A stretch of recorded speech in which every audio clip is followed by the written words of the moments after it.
Opa, tudo bom, Fagner? Olá, Vini, tudo bom? Beleza? Bom. Devidamente testado aí, então, hein? Como? Devidamente testado? Tá testado. Tá testado. Eu só queria saber agora como que eu fixo a legenda da temática de hoje, né? Do tema da sua fala. Uhum. Eu não sei ainda como é que se faz isso. Vou tentar ver como é que faz isso aqui. Show de bola. Hoje a conexão deu mais certo que ontem, né? Foi mais fácil. É, eu tô vendo. Tá bem melhor, entrou instantâneo, né? Que a tecnologia tem vontade própria.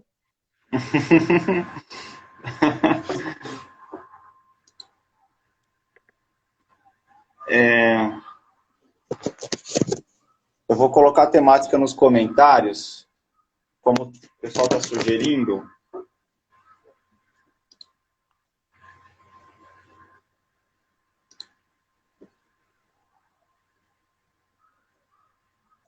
É,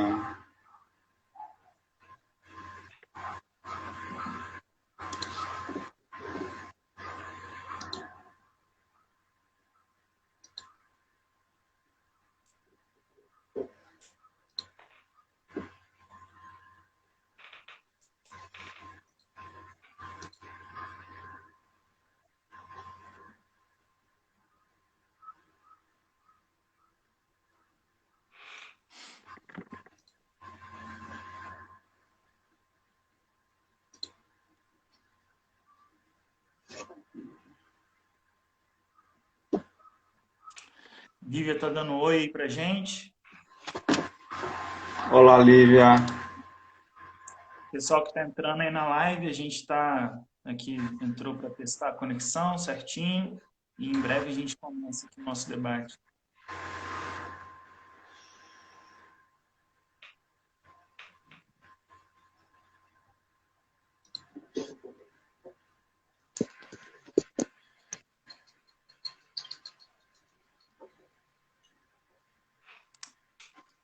Aí, Lucas Cora, um abraço. Saudade de você também, querido.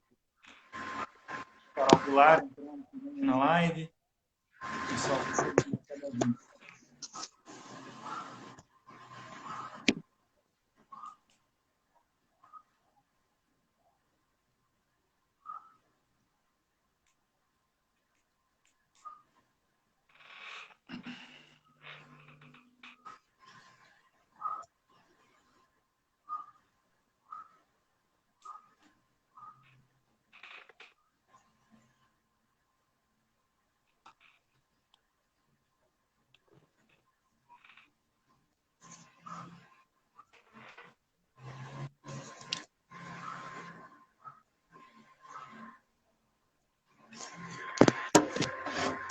É, podemos começar então, Vini? Vamos lá. Na verdade, vou começar aqui com as apresentações. É, bom, primeiramente, agradecer aos que já estão presentes, né, na live de hoje. Já está fazendo um mês que nós começamos com essa iniciativa, né, do grupo Trabalho e Praxis. E esse grupo que existe como projeto de extensão desde 2018 e que conta com alunos da graduação em sociais, política social, direito, ciências sociais também, cuja temática é o trabalho, é o mundo do trabalho, né? Enfim, tentando discutir aí todas as relações de trabalho contemporâneas, né? A essência do trabalho contemporâneo também.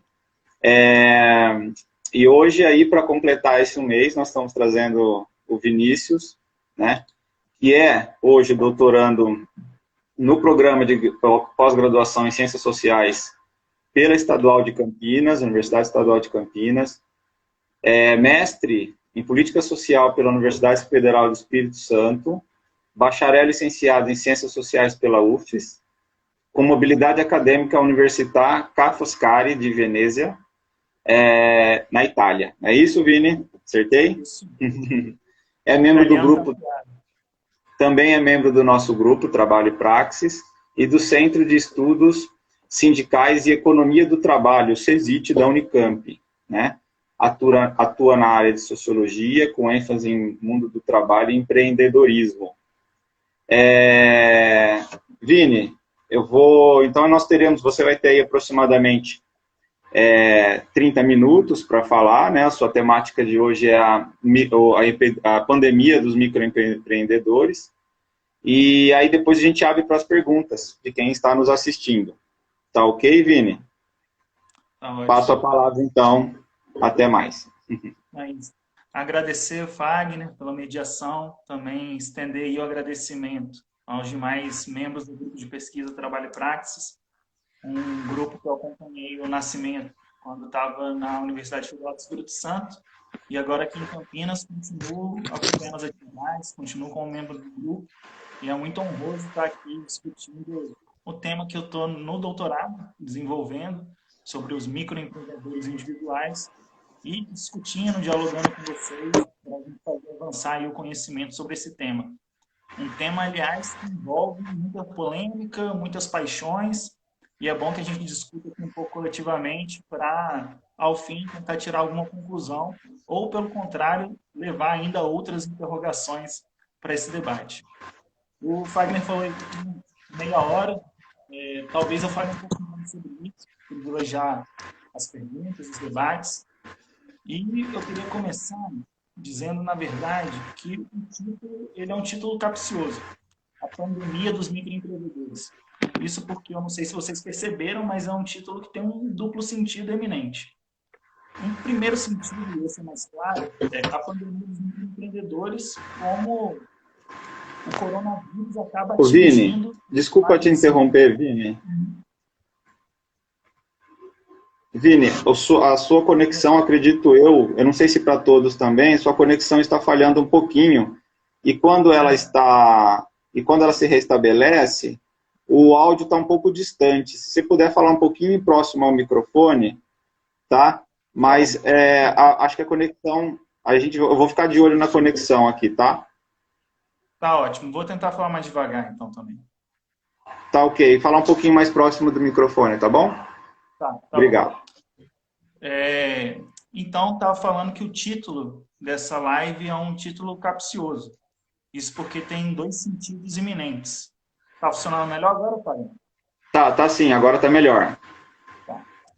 Um primeiro sentido é um sentido mais claro, mais óbvio, que é como o coronavírus afeta o cenário do mundo do trabalho para esses microempreendedores. Mas também há um outro sentido aí que a gente quis colocar no título, que é da própria disseminação da forma microempreendedor no mercado de trabalho brasileiro e também no mercado de trabalho mundial. E para iniciar esse debate com vocês, eu queria começar perguntando uma pergunta motivadora. Quem é o microempreendedor individual? Afinal, quem é esse que tanto se fala, está presente nos noticiários, está presente no debate público? Quem é o microempreendedor individual? Eu dei um Google no termo microempreendedor, coloquei lá e esperei para ver quais eram as primeiras definições, para tentar começar a pensar isso. E eu separei 3 definições que podem ser um bom pontapé inicial para a gente abordar a questão. Vou tratar uma a uma dessas definições e a gente vai conversando. Primeira definição. Empreendedor é aquela pessoa que enxerga, promove e aproveita as novas oportunidades, se arriscando para colocar em prática seus sonhos, planos e ideias. Segunda definição. Ser empreendedor significa ser um realizador, que produz novas ideias através da congruência entre criatividade e imaginação. E uma terceira definição. O empreendedor é aquele indivíduo que é criativo, inovador, arrojado, estabelece estratégias que vão delinear o seu futuro, inicia projetos, controla resultados, visualiza e busca o sucesso do seu empreendimento. Qual que é o léxico que está sendo mobilizado aqui nessas definições que eu levantei? É quem arrisca, quem busca oportunidades, quem pratica sonhos, planos e ideias, usa criatividade, imaginação, criativo, inovador, arrojado, busca o sucesso do empreendimento. Há todo um léxico mobilizatório aqui que coloca uma imagem do microempreendedor, uma imagem que muitas vezes é determinada de fora, mas também uma autoimagem que muitas vezes o empreendedor faz de si mesmo. Pressupõe um indivíduo livre no mercado, pressupõe um indivíduo que injeta seu capital financeiro e humano numa determinada empreitada e usa criatividade e inovação para o sucesso. Bom, essa seria uma resposta fácil para nós, mas eu acho que essa resposta não consegue nos mostrar qual é a totalidade da questão que a gente precisa ver. Ela é superficial, ela está num nível ideológico, imaginário. A gente precisa ir mais a fundo para tentar descobrir quem é o MEI. Então, quero novamente fazer a pergunta: quem é o MEI? No entanto, revisitado. E para isso eu vou utilizar um relatório do Sebrae, de 2019. Então, os dados aqui não são dados suspeitos. Pelo contrário, um suspeito Sebrae fez uma pesquisa muito interessante, entrevistando 10 mil microempreendedores e daí extraiu alguns dados. Para não dizer que a gente está distorcendo, os dados são do próprio Sebrae. Antes de entrar nos dados do Sebrae, fazer uma breve digressão do histórico do MEI. O MEI hoje, em abril, alcançou a marca de 10 milhões de inscritos. É muita gente. A gente não está falando de um contingente no mercado de trabalho que é pequeno, que é menor, que é lateral. São 10 milhões de pessoas atingidas agora em abril, em tempos de pandemia. E numa forma no mercado de trabalho que é recente, criado somente em 2009. A gente está falando de um pouco mais de 10 anos de vigência no mercado de trabalho. E a gente está falando também de um crescimento que ocorreu de 1 milhão ao ano para a gente chegar nesse número de 10 milhões de inscritos no MEI.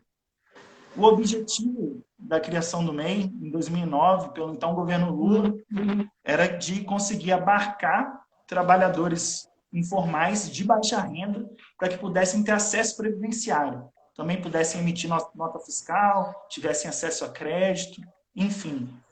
No entanto, dos objetivos iniciais de criação até o que a gente vê hoje, o cenário foi mudando consideravelmente.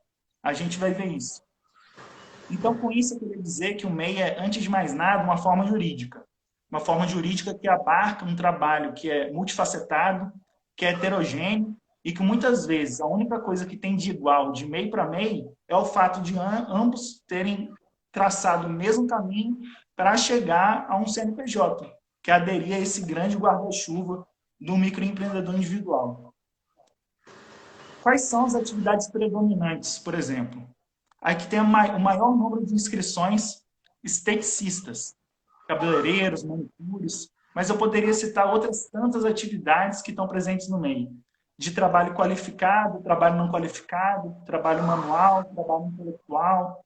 Podemos citar ambulantes, comerciantes, pedreiros, professores, motoboys, produção cultural, edição de livros, transporte escolar e rodoviário, costureiras, pintores, enfim.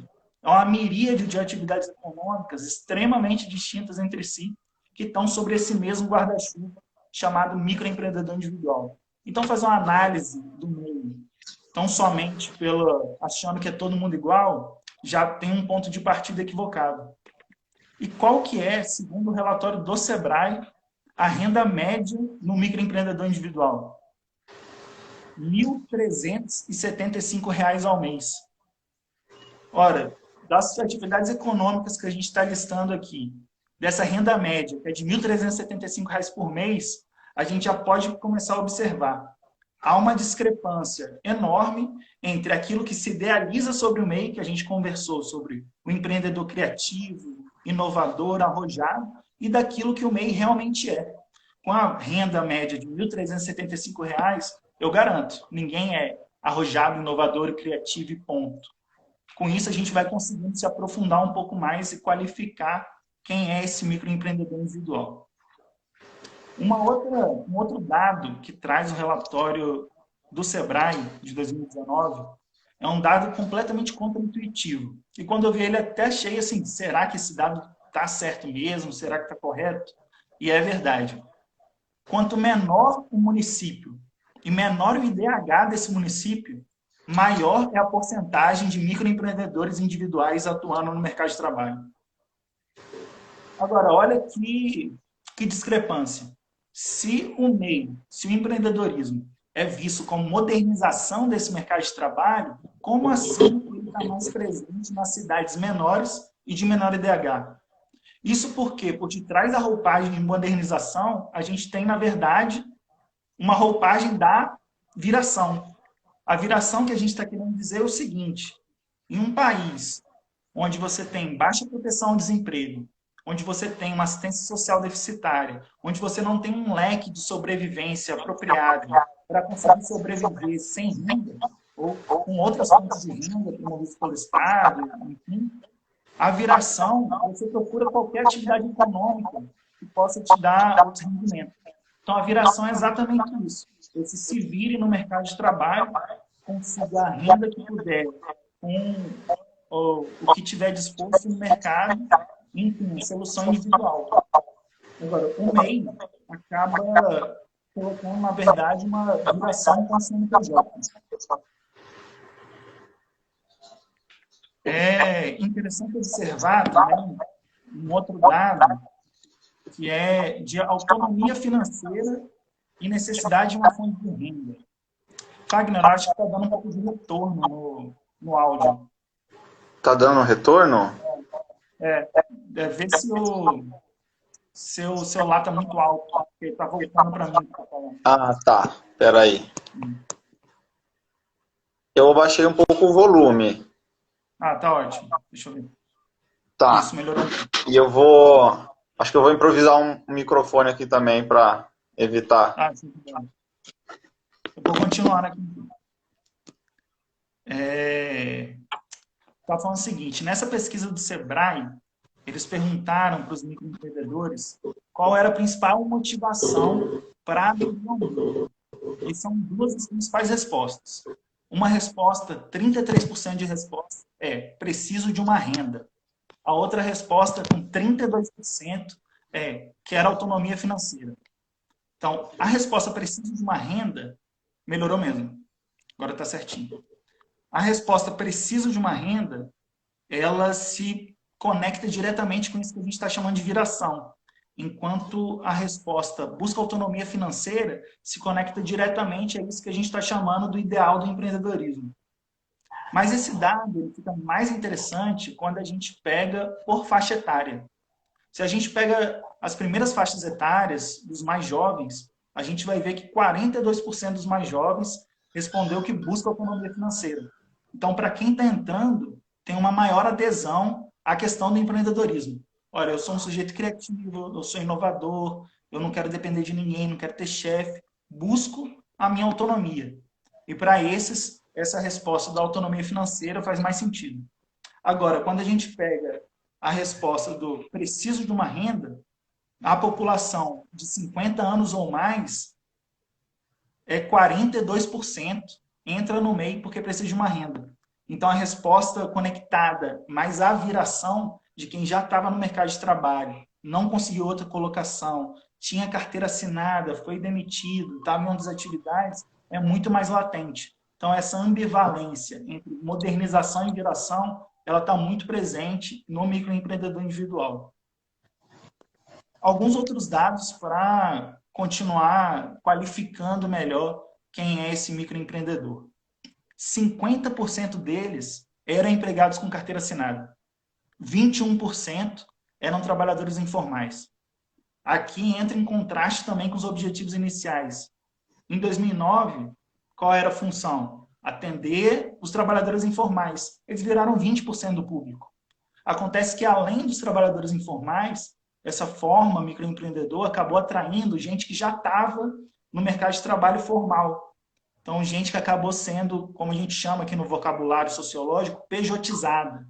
Ou seja, no lugar de uma relação entre empregador e empregado, eu passo a ter uma relação entre dois CNPJs, onde eu, ainda que seja trabalhador, presto serviço como pessoa jurídica e não mais como contratado, enfim. Outro dado interessante, e aí dados para pensar o MEI em tempos de pandemia. 40% deles trabalham em casa, mas 60% trabalha fora. Então, para esse 60% que trabalha fora, a pandemia ela atinge diretamente. E para os que trabalham em casa também, com certeza, o nível de trabalho diminui. Mas para esse 60% é direto. O trabalho é feito na casa do cliente, o trabalho é feito num ponto comercial, enfim. 68% não tem previsão do saldo em caixa no mês seguinte. Simplesmente aquilo que o Paulo Guedes costuma dizer, né? Não, todo trabalhador tem que conseguir economizar uma parte da renda para momentos de crise, para velhice, para doença. Na verdade, não há como você conseguir economizar uma parte significativa da sua renda, sendo que da sua renda depende totalmente a sua sobrevivência e a sobrevivência da sua família. Então, essa renda de R$ 1.375, em média, ela é muito pequena para você conseguir fazer uma reserva e ainda você não consegue nem sequer ter previsibilidade de caixa depois disso. E mais um dado para finalizar, como esse cenário de pandemia é rigoroso com os microempreendedores, 1/3 dos microempreendedores tem o MEI como a única fonte de renda familiar. Então, para 3,3 milhões de pessoas, a renda vem integralmente do microempreendedor. Essa renda média mensal, R$ 1.375. O que eu estou querendo enfatizar aqui, em termos teóricos, são duas ambivalências. Uma primeira ambivalência entre passado e modernização, entre passado e esse ideal de futuro. É o que a gente tem chamado, brincando mais sério, do futuro do pretérito. É um futuro que vem carregado do passado. É um empreendedorismo que é ensejado, mas que nada mais é do que a viração sob uma nova roupagem. É uma viração glamourizada, é uma viração que agora tem CNPJ, pode emitir nota fiscal, pode contribuir para a Previdência, pode ter linha de crédito. E uma segunda ambivalência é entre a proteção e a flexibilização. Ora, na verdade, o MEI está protegendo esses trabalhadores ou ele está flexibilizando esse trabalho? Na verdade, em alguma medida, o MEI faz as duas coisas. Então, o MEI, ele, por um lado, sim, ele deu algum nível de proteção a uma série de trabalhadores informais que não tinham direito algum.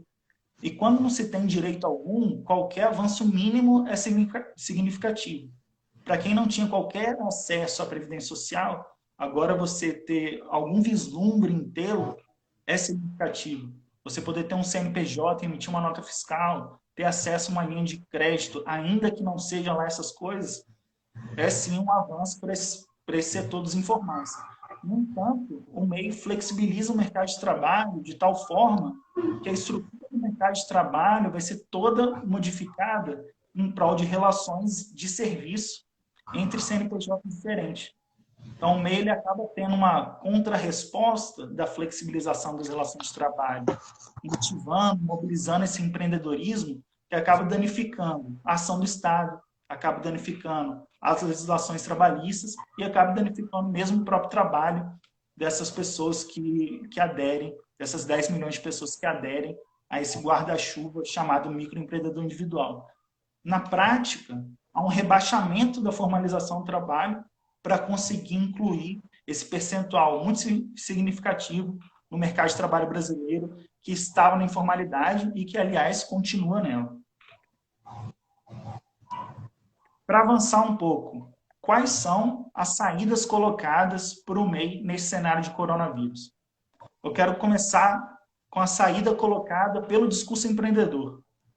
A gente vai pegar de novo aquele ideal do empreendedorismo que a gente falou no início da live, inovador, criativo, e ver quais saídas que esse discurso está dando para nós. Para isso, eu peguei duas colunas que foram publicadas no Estado de São Paulo, uma na semana passada e outra bem fresquinha de ontem. Vou ler um parágrafo de cada uma e aí a gente faz a análise junto. As duas do mesmo autor, vou falar um pouco sobre ele ao final. A primeira com o título: Os MEI sobreviverão ao coronavírus? Abre aspas. Caso seu negócio seja afetado pela crise, está na hora de reviver o espírito empreendedor interno, olhar para o próprio produto ou serviço e procurar alguma forma distinta de vendê-lo. Será preciso superar as limitações impostas pela crise. Estude o mercado e encontre as necessidades não atendidas. O cliente também teve seu cotidiano interrompido por conta da crise. Busque uma oportunidade. Aqui a gente dá um léxico muito parecido com o que a gente discutiu no início da live. Reviver o espírito empreendedor, superar limitações, encontre necessidades, busque oportunidade. A saída colocada é uma saída completamente individual. Não há política pública, não há estruturação do mercado de trabalho, não há o que ser feito pelo Estado, não há o que ser feito por ninguém a não ser você mesmo. Então, a saída colocada para esse tipo de discurso é: se vire. Na outra coluna, cujo título é O Empreendedor e a Raposa do Ártico, abre aspas, até um pouquinho mais direto, abre aspas. Em primeiro lugar, é primordial que o empreendedor abandone o ceticismo. Existe uma realidade indiscutível que fornece um ambiente único. Tentar lutar contra, reclamar da situação ou simplesmente se recusar a aceitar a crise é suicida. A raposa do Ártico não reclama para a mãe natureza, porque o ambiente dela é muito frio ou que é injusto que as corujas ataquem seus filhotes. Ela aceitou o seu habitat e se adaptou a ele. O empreendedor precisa fazer isso, deixar as teorias de conspiração e brigas políticas para as redes sociais. Essa da alusão à raposa, ela é ainda mais direta, que fala como a raposa se adaptou ao clima do Ártico, você, empreendedor, pode se adaptar também. A raposa não reclamou do ambiente, assim como o empreendedor não deveria reclamar da pandemia. A raposa não reclamou da mãe natureza, assim como o empreendedor não deveria reclamar do Estado. Novamente, fica claro que não há perspectiva de saída coletiva, não há apontamento de estruturação do mercado de trabalho, não há políticas públicas para o setor, e ignora que, quando a gente está falando de economia, a gente pode determinar o ambiente. A gente não é meramente refém desse ambiente. A gente pode construir um ambiente diferente. E ignora também que muitos morrerão no caminho da adaptação. Enquanto uns se adaptam, grande parte não consegue se adequar a esse novo ambiente e fica pelo caminho. O autor se chama Alberto Amoui, CEO e fundador do Rai-Bank, que é uma fintech que atua na gestão financeira para microempreendedores e autônomos. Então, a gente vê também de que lugar parte esse tipo de discurso. E como que esse ideal do empreendedor, ele não se encaixa naquilo que a gente estava conversando sobre quem realmente é o microempreendedor individual. E como é diverso e como ele estrutura o seu trabalho no Brasil. Quais as saídas que são dadas pelo Estado? O microempreendedor, ele muitas vezes refém entre as políticas para o mercado formal e as políticas para a população pauperizada. Então, muitas vezes não tem políticas específicas para esse setor. No caso, na política de auxílio emergencial, por exemplo, 1/3 dos MEI consegue ter acesso ao auxílio emergencial, mas 2/3 não conseguem. E para esses 2/3, basicamente, não há outro tipo de política. Mas ainda para 1/3 que consegue, os R$600 não são nem metade do rendimento médio, que é de R$1.375. Além disso, eu não preciso nem me alongar muito na questão da dificuldade em conseguir acessar o auxílio.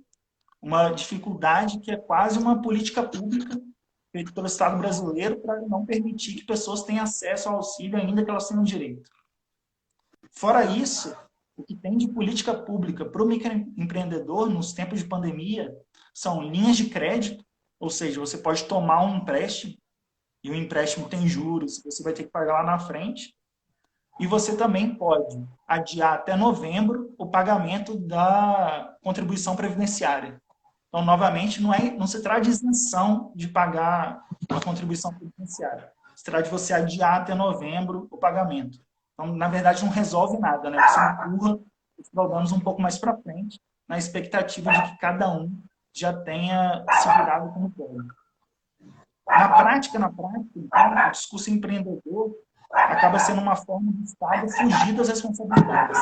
Acaba sendo uma forma de fugir das responsabilidades e tirar do Estado essa responsabilidade e colocar para o indivíduo a responsabilidade sobre o seu próprio destino. A saída colocada novamente não é empreendedorismo como saída, é viração.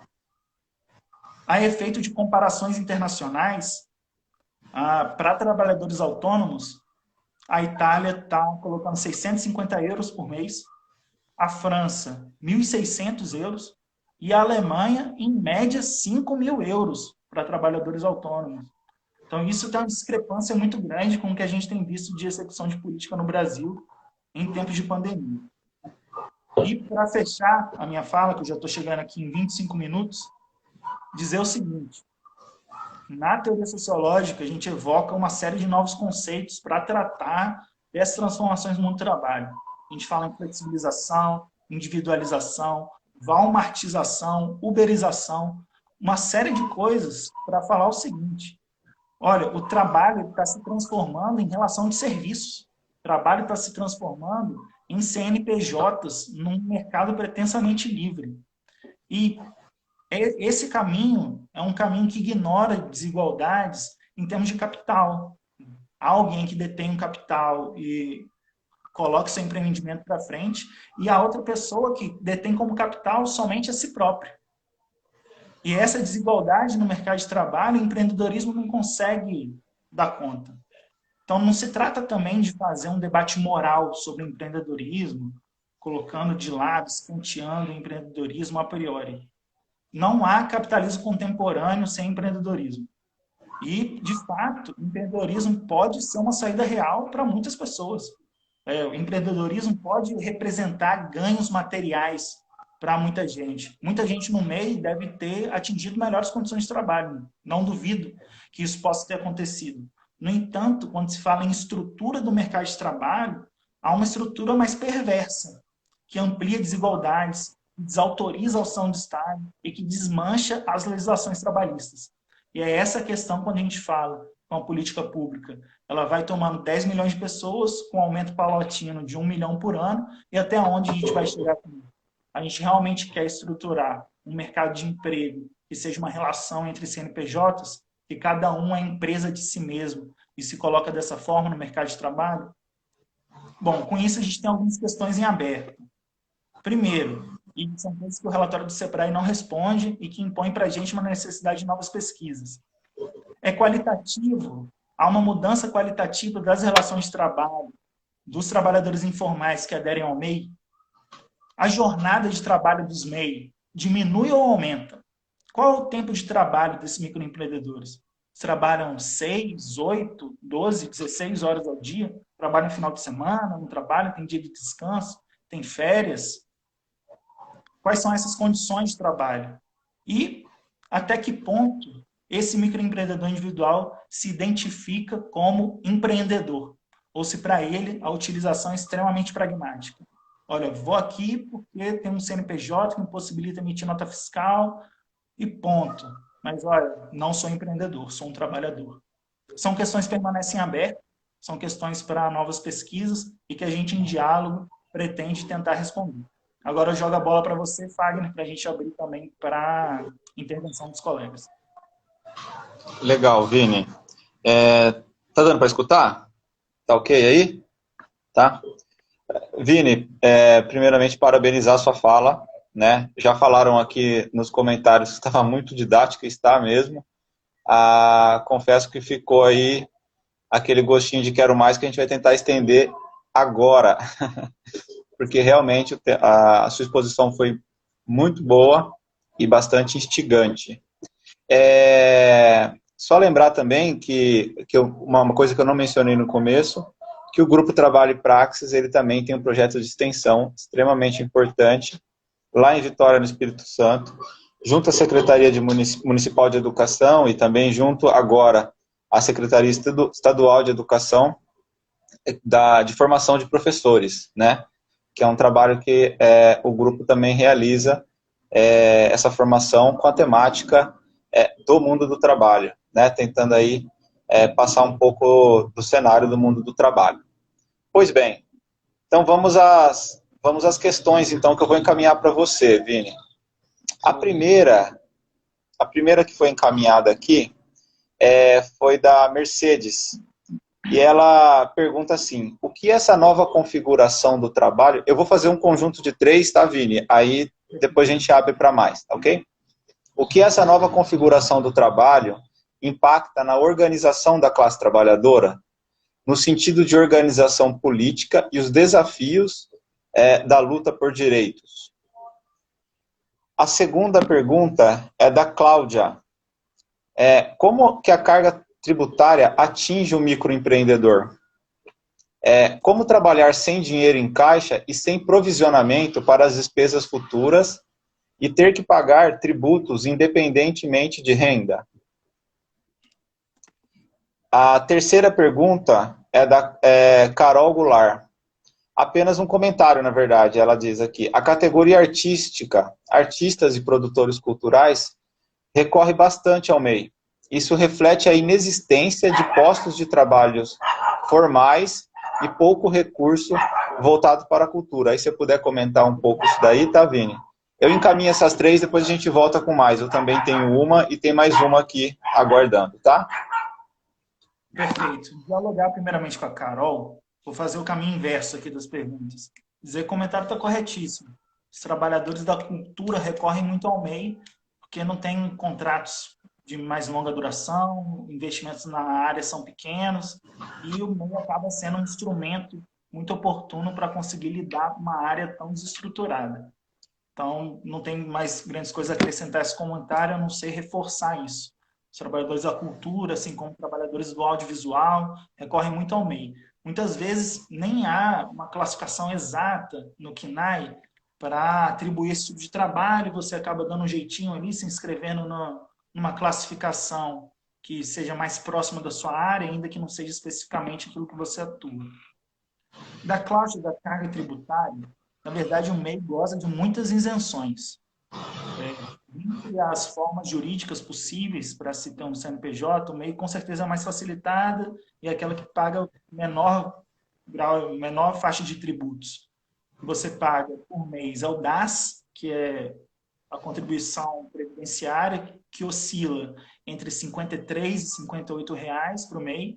Lembrando que se você contribuir como autônomo, individualmente, você vai pagar aí de previdência R$ 180 reais. O MEI tem uma série de descontos e contribui entre R$ 53 e R$ 58 reais, depende de qual atividade você exerce. E na hora de você também emitir nota fiscal, você tem uma série de abatimentos nos impostos. Então, de fato, por isso que acaba sendo uma saída muito confortável para as empresas, você aderir ao MEI. Isso está muito comum nas escolas, para o trabalho do professor. No lugar de você ter uma carteira assinada, ter um contrato de trabalho, aí a escola fala assim, professor, olha, se eu te pago R$ 30 a hora aula na carteira de trabalho, mas se você quiser fazer pelo MEI, eu te pago R$ 35,40. Porque aí eu não tenho uma série de descontos que tem na carteira de trabalho.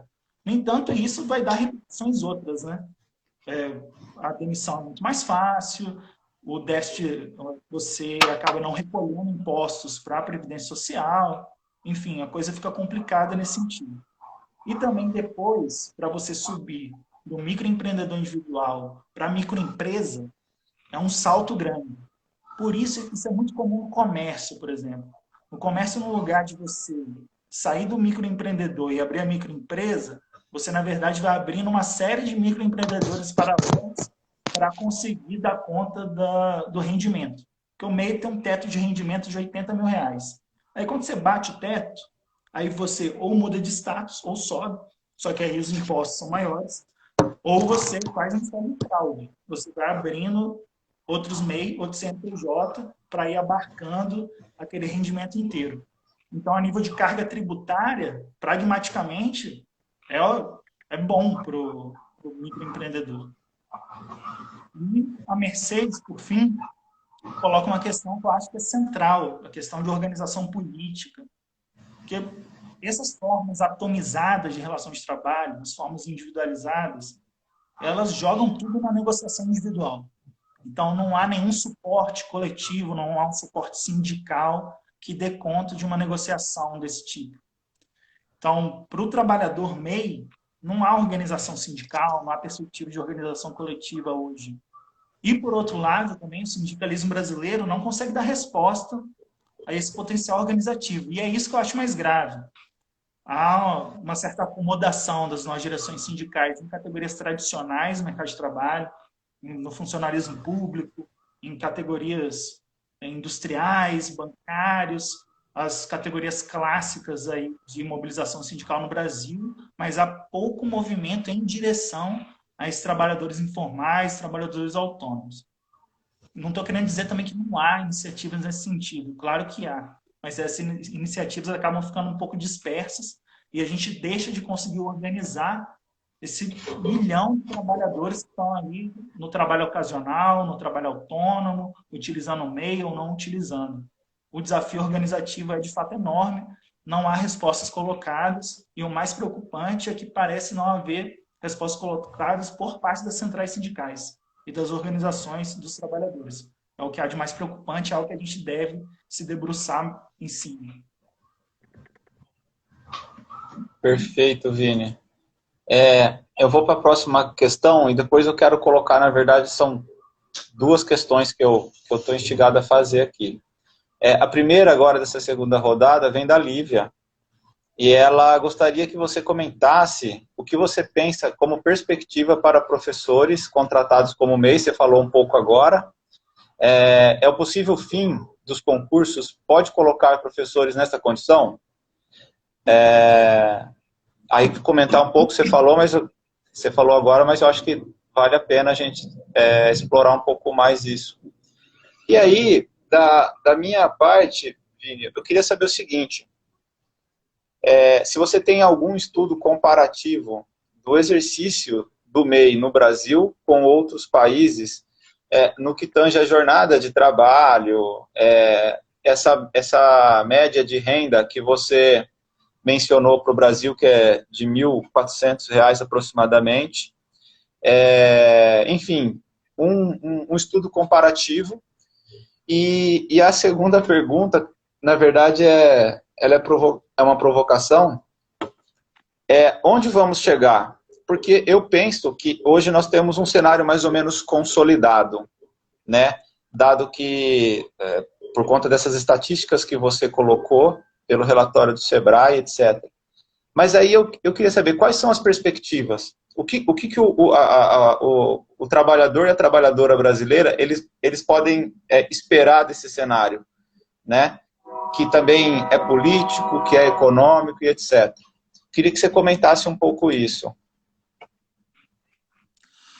Vamos lá, professores na pandemia, pergunta da Lívia. Para você ver como o cenário é delicado, entra na... A Lívia perguntando, você tem algum dado de raça e gênero com relação ao MEI? Olha, sobre os dados de raça e gênero, o relatório do Sebrae não faz muito essa estratificação, tá?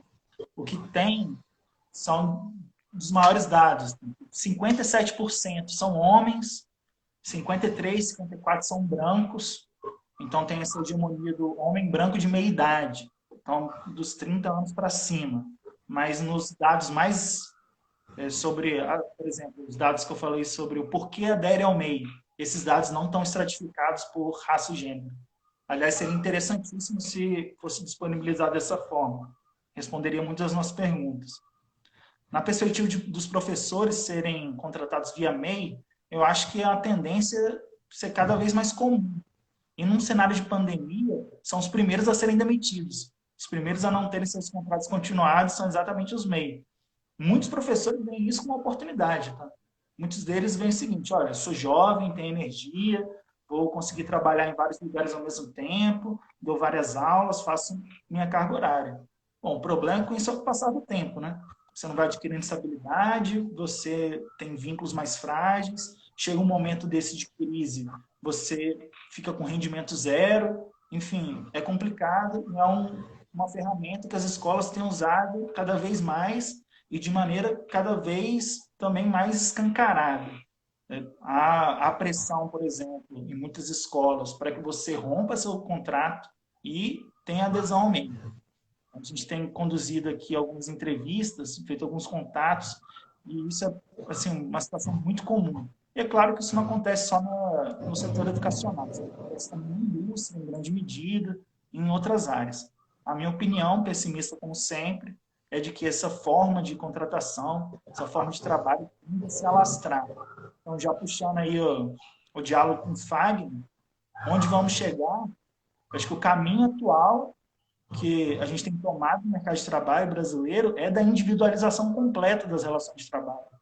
É de fomentar indivíduo-empresa, empreendedor de si mesmo, que vai se relacionar com outras empresas como se empresa fosse. E ponto final. E as negociações caminham para negociações individuais. Por quê? Porque elas são desniveladas, e é isso mesmo. Então, se você não quer, se você não aceita, tem outro contingente de trabalhadores lá que dispõe de um CNPJ também e que vai topar com certeza ofertar esse serviço. E é isso que há de cruel na universalização dessa forma. E é o que a gente tem discutido quando se fala em empreendedorismo, em uberização do trabalho, na valmartização do trabalho, na flexibilização. Enfim, os debates eles vão se afunilando para essa questão. Cada vez mais formas menos coletivas de regular as relações de trabalho. Outros países também organizaram, cada qual ao seu modo, formas de formalizar esse trabalho autônomo. E aí cada um fez de um jeito. A Inglaterra tem uma experiência que vem desde a década de 70, com continuidade, descontinuidade, começou, parou. Depois a Itália fez uma política de trabalho ao voucher, que também visava regular esse trabalho autônomo. Também foi uma política que não deu certo, foi cancelada. Enfim, as comparações internacionais sobre isso elas são difíceis, porque cada país vai fazer um arranjo na legislação trabalhista que é um pouco diferente. Então, na Itália, no trabalho ao voucher, você não tem um CNPJ. É você mesmo, pessoa física, que ali trabalha por um documentozinho que lá tem a sua remuneração e lá também tem uma contribuição à Previdência. E isso é considerado trabalho legal. Então, até que ponto isso é formal, é informal, essas fronteiras são muito complicadas. Aqui mais uma pergunta da Lívia. Você acha que a pandemia pode, de alguma forma, desmistificar um pouco a ideologia do empreendedorismo? Olha, poder pode, né? Agora, se ela vai desmistificar a ideologia do empreendedorismo, eu espero que sim. Eu espero que o cenário de pandemia se revele também a gente repensar o nosso padrão de sociabilidade, inclusive dentro da relação de trabalho. Então, pensar os limites do indivíduo-empresa, os limites da escolha individual no mercado livre, que é uma ideação, é um fetiche, é uma ideologia que vem do neoliberalismo e que, enfim, não é nem sempre a saída, muitas vezes não é a saída perfeita. Eu imagino que a crise ela escancare algumas coisas, mas daí que a gente vai conseguir reverter isso em nível de política pública para o Estado, acho que é uma outra questão. Eu espero muito que a pandemia consiga abrir os olhos de grande parte da população brasileira sobre os limites que a gente tem em relações de trabalho tão frágeis, tão flexíveis, tão individualizadas. Mas eu não sei se a gente consegue reverter isso a curto prazo, em uma legislação trabalhista mais forte, em um Estado que regule mais relações de trabalho, em uma forma crítica de olhar as nossas relações de trabalho hoje no Brasil. Talvez nesse sentido eu seja mais pessimista. Vini, me permite aqui fazer um bate-bola rápido com você. Em algum país teve alguma iniciativa em que foi restituído direitos e aí freou um pouco esse anseio de flexibilização, de recorrência ao MEI, etc. Você chegou a pesquisar algum tipo de movimento em algum país nesse sentido? Fagner, na tese, a gente pretende conseguir responder essas perguntas. E conseguir estabelecer comparações internacionais que sejam mais coerentes, né? Mas eu ainda não tenho respostas. Acho que isso vai ficar mais para o final do processo de pesquisa. O que eu digo é que no exemplo italiano há um recuo da questão do voucher, uma forte mobilização das centrais sindicais, uma mobilização também que atinge outros setores da sociedade italiana, e o trabalho a voucher cai. Mas, assim, também é complicado comparar o trabalho a voucher com o microempreendedor individual brasileiro. São coisas diferentes. O que elas têm de igual é que são formas de tentar levar esses trabalhadores informais a algum tipo de formalização. Mas uma cria um CNPJ, outra não cria. No exemplo da Inglaterra, também é difícil, porque também não criam um CNPJ, como cria aqui no exemplo brasileiro. Enfim, são coisas que a gente precisa investigar mais a fundo. Mas eu acho que é uma tendência no mercado de trabalho brasileiro, acho que é uma tendência no mercado de trabalho em outros países da América Latina. A periferia mundial acaba entrando de forma muito subordinada nesse circuito do empreendedorismo, né? Sob essa ótica da modernização das relações de trabalho, quando na verdade a gente só está aí recapeando, falando da velha duração, só que agora com um CNPJ para falar que é formal. Certo. E vou abusar um pouco mais aqui do meu monopólio aqui. E aí eu te perguntar um pouco, Vini, se você tem conversado com o MEI e qual que é a sua opinião a respeito da postura, do posicionamento político deles frente ao atual governo, né? Porque me parece que há uma certa inclinação, eu posso estar muito enganado, e por isso que esse diálogo aqui com você é bastante importante, há uma inclinação desses MEIs em, de uma certa forma, apoiar o atual governo. O que você tem algum, embora não, talvez você não tenha uma pesquisa já pronta a respeito disso, mas o que você pensa nesse contato com os MEIs que você vem tendo? Olha, a entrevista ela ficou debilitada pelo cenário de coronavírus, né? Quando a gente estava Uhum. engatando as entrevistas, chegou a pandemia e a gente não conseguiu dar continuidade. O que eu posso falar sobre esse assunto é que, segundo o relatório do Sebrae, 89% dos MEI concordam com a política do microempreendedor individual. Então, assim, eles não só aderem totalmente pragmaticamente, como eles acham que é uma política profícua, tem que fazer isso mesmo. Em termos de posicionamento político, eles ficaram muito, assim, entraram de cabeça na onda conservadora, né? No Uhum. bolsonarismo, perspectivas de, olha, o Estado realmente é malvadão, o Estado tem que sair um pouco das relações de trabalho, tem que deixar cada um se virar um pouco, que é também um discurso que se vê muito nesse sentido quando nos pesquisadores da uberização, né? Nos trabalhadores do Uber, há também esse discurso muito introjetado, e que é um discurso que vem desse ideal do empreendedorismo que a gente estava tratando no início da live. Então, do sujeito criativo, inovador, por mais que saiba que não é, né, eu não sou totalmente essa figura, mas eu faço uma autoimagem de que eu posso ser. Então, de que, até para se automotivar, né? Muitos trabalhadores utilizam isso para se automotivar e conseguir fazer jornadas de trabalho extenuantes, trabalhar sem final de semana, enfim, entra muito nessa lógica meritocrática, concorrencial. E isso, politicamente, em termos das últimas eleições, a gente sabe que foi em termos de voto de Bolsonaro. São camadas médias urbanas que entraram um pouco nessa onda da política. Mas hoje, como ele se posiciona em relação ao governo, aí já precisaria de novas pesquisas. Precisaria estratificar esses últimos dados de pesquisa de opinião, que tem colocado essa oscilação na aceitação do Bolsonaro, na avaliação do Bolsonaro. Lívia está fazendo mais uma pergunta aqui, ó. Qual a diferença entre MEI e uberização? Tem diferença? Lívia, eu acho que tem diferença, mas tem também muitas ligações. Porque o que está colocado entre MEI e uberização? A uberização, a rigor, você tem uma mediação de uma plataforma. No MEI, nem sempre. Na verdade, na minoria das vezes tem. No entanto, muitos trabalhadores de plataforma, para ter acesso à Previdência, fazem um microempreendedor individual. Então, a perspectiva das mais pragmáticas mesmo, que é, olha, eu não tenho acesso à Previdência trabalhando no Uber, trabalhando no Rappi, trabalhando no iFood, e preciso criar um plano de médio prazo para ter acesso. Então, vou aderir ao MEI, vou contribuir lá todo mês bonitinho, para um dia eu conseguir me aposentar. Então, são questões que são diferentes, porque não tem exatamente a mesma mediação da plataforma digital, mas elas se intercruzam.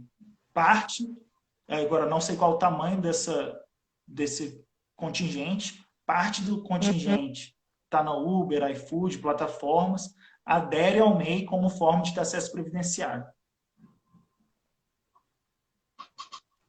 E tem mais uma questão aqui, Vini.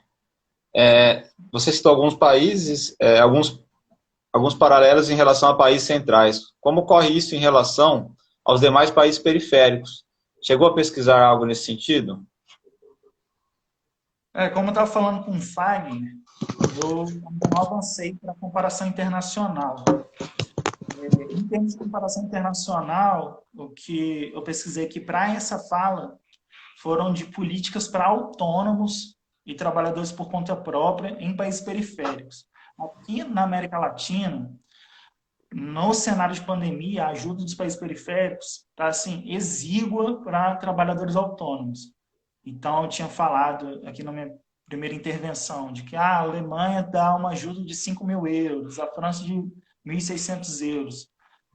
Quando aqui pesquisando Peru, Colômbia, Argentina, Venezuela, a ajuda a autônomos e a trabalhadores por conta própria varia aí, 60, colocando tudo em dólar, né?